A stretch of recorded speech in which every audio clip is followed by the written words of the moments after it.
qu'il y a des épreuves qui forgent le caractère, d'autres qui rendent les choses très difficiles.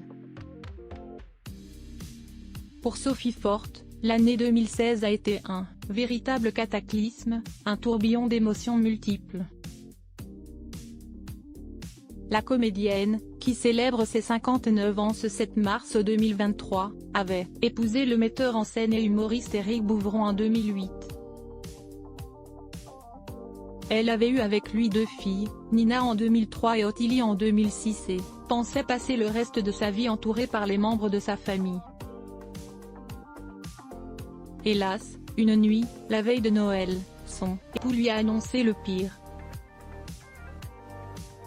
Il était tombé amoureux d'une autre femme. Je l'ai foutu dehors et je me suis retrouvée face à mon chagrin, ça m'a foudroyée, racontait-elle dans les pages du magazine Psychologie. Au petit matin, après une discussion atroce et déchirante, je l'ai foutu dehors et je me suis retrouvée face à mon chagrin. Un gros chagrin de haute catégorie, qui embarque tout sur son passage, et dont on se dit qu'on ne va pas s'en sortir. La rupture fut brutale pour Sophie Forte qui est passée par chaque étape du deuil de cette relation dans la douleur. J'ai eu des grosses bouffées de haine, de jalousie pour l'autre femme, de désir de vengeance. Je suis tombée.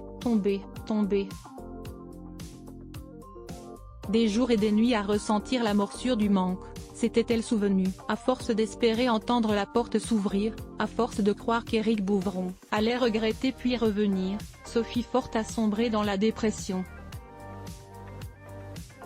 Elle a tenté les antidépresseurs, les plantes, l'hypnose ou encore la kinésiologie.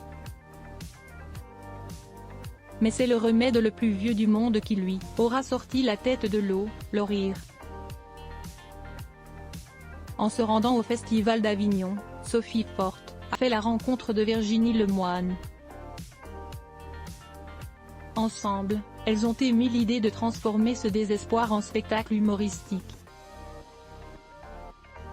Je me suis mise à écrire, toujours en pleurant beaucoup, pour qui va-t-elle ? Le 22 novembre 2017, Sophie Forte lançait ainsi la générale de la pièce Chagrin pour soi à Paris. Pièce qu'elle a jouée plus de 170 fois. Quant à sa vie sentimentale, la comédienne ne l'a plus jamais évoquée. « Je ne vais pas refaire ma vie », assurait-elle. « Je vais la continuer.